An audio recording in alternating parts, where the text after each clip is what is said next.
ആ സ്ഥലത്തിൻ്റെ പേരെന്താ മന്നത്തുകാവോ അല്ല GBLPS കൊടുവായൂർ. സാർ ഇവിടെ ജോയിൻ ചെയ്യുന്ന സമയത്ത് കേവലം ഒരു 50-ൽ താഴെ കുട്ടികളെ ഉണ്ടായിരുന്നിട്ടുള്ളൂ. ആ സാർ ഇപ്പോഴത്തെ കഠിന പ്രയത്നങ്ങളും മറ്റൊക്കെ എന്നാൽ 200 ക്രോസ് ചെയ്ത് നല്ല ഡെവലപ്പ് ചെയ്തു. ഉച്ചഭക്ഷണമൊക്കെ നല്ല രീതിക്കാണോ അവിടെ കൊടുക്കുന്നത്? പ്ലേറ്റ്സ് ഒക്കെ സ്റ്റീലായിട്ട് പിന്നെ ഓരോരുത്തർക്ക് വേണമെങ്കിൽ സ്പോൺസർ ചെയ്യാം, ഫുഡോ ജിലേബിയോ അല്ലെങ്കിൽ പായസമോ ഒക്കെ അല്ലേ? പായസം വിദ്യാർത്ഥികൾക്ക് കൊടുക്കും.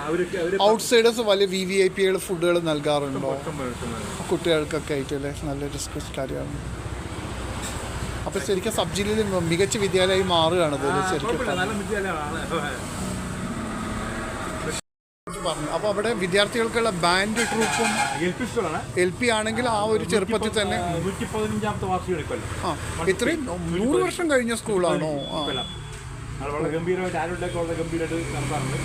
ഇപ്രാവശ്യം 115-ന് കുറച്ചുകൂടി വിപുലമായി നടത്തുകയും അതുപോലെ മറ്റേ ടീഷർട്ടുകളിൽ വിളംബരത്തോട് 115 ആയ അതിന് 115 എഴുതിയതുണ്ടോ? ഇപ്പൊ അതിന്റെ ടീഷർട്ടിന്റെ കോപ്പി അങ്ങനെ ഒന്നും ഇല്ലല്ലോ സാറിൻ്റെ അടുത്ത്. ഞങ്ങൾ രാജാസ് 141-ാം വാർഷികത്തിന് ടീഷർട്ട് ഇറക്കിയിരുന്നു.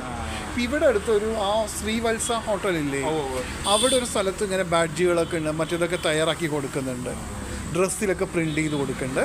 പിന്നെ നെന്മാറയുണ്ട്, തിരുപ്പൂർ തന്നെ ചെയ്യുന്നുണ്ട്. നിങ്ങളുടെ പാരന്റ് ചെയ്യുന്നുണ്ടോ? എന്താ അവരുടെ പേര്? എവിടെ ഉള്ള ആളാ?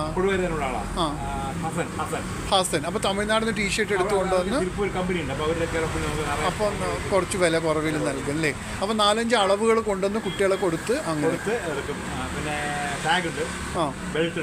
ടാഗും ബെൽറ്റും കുട്ടികളെ ഐഡൻറ്റിഫൈ ചെയ്യാൻ വളരെ അത്യാവശ്യമാണല്ലോ. അപ്പോൾ ബുധനാഴ്ചകളിൽ ആ 115-ാം വാർഷികത്തിൻ്റെ ഇതും സ്കൂളിൻ്റെ എംബ്ലോക്ക് വെച്ച് കൊടുത്താൽ കുറച്ചുകൂടി നന്നായിരിക്കും. ഓരോ ക്ലാസ്സിനും ഓരോ കളറാണോ? അത് ഞങ്ങൾ രാജാസിൽ എങ്ങനെയാ വെച്ചാൽ ഓരോ ക്ലാസ്സിൻ്റെയും ഓരോ ഡിവിഷന് സെപ്പറേറ്റ് ഇറക്കിയിരുന്നു. അത് എന്താ വെച്ചാൽ കുറേ കുട്ടികളുടെ അപ്പോൾ തിരിച്ചറിയാൻ വേണ്ടിയിട്ടാണ്. അനുബന്ധിച്ച് സാർ കുട്ടികളിൽ എന്തൊരു പുതിയ ട്രൂപ്പ് ഉണ്ടാക്കുന്ന ഓർക്കസ്ട്ര ട്രൂപ്പ് ഉണ്ടാക്കിയാണ്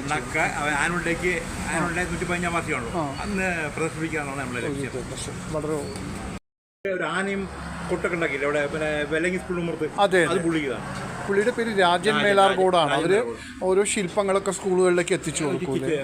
പക്ഷെ ഞങ്ങളുടെ സ്കൂൾ എന്താ വെച്ചാൽ ഈ ഹൈസ്കൂൾ ആയതുകൊണ്ട് പിള്ളേർ ചിലപ്പോൾ ആ പ്രതിമകൾ തകർക്കാനൊക്കെ സാധ്യതയുണ്ട്. അതുകൊണ്ട് ഒരു ഗാന്ധിജി നേരത്തെ ഞങ്ങളുടെ കണ്ണടയില്ലാത്ത കൈയൊക്കെ ഇല്ലാത്ത ഗാന്ധിജിയായിരുന്നു. പിന്നെ അവരൊക്കെ നേരാക്കി ഇപ്പം നീറ്റാക്കി വെച്ചു. പണ്ടത്തെ പിള്ളേർ ഒരു ബോറന്മാർ, അവരിങ്ങനെ ഓരോ പ്രതിമകൾ തകർക്കലുണ്ട്.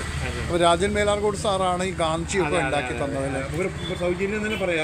ആ പിന്നെ ഈ ആലമ്പള്ളം ഗ്രാമമില്ലേ, അവിടെ ഒരു വലിയ തൃശ്ശൂർക്കാരെങ്ങാണ്ട് ഒരു ശില്പിയുണ്ട്.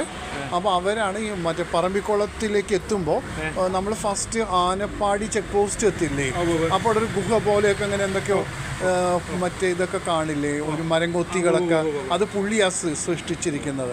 പാലമ്പള്ളം ഗ്രാമത്തിലേക്ക് ഇറങ്ങണ അവിടെ ഉണ്ട്. അല്ല കുറച്ചുകൂടി കലാമൂല്യമുള്ള പോലെ തോന്നി എനിക്ക്, കുറച്ചുകൂടെ നേച്ചറായിട്ട്. ഇതും കുഴപ്പമില്ല, അത് പ്രകൃതി കഴിവുകൾ എന്ന് പറയുന്ന സാർ ഒരു ആർട്ടിസ്റ്റാണ്, തബല ആർട്ടിസ്റ്റാണ്.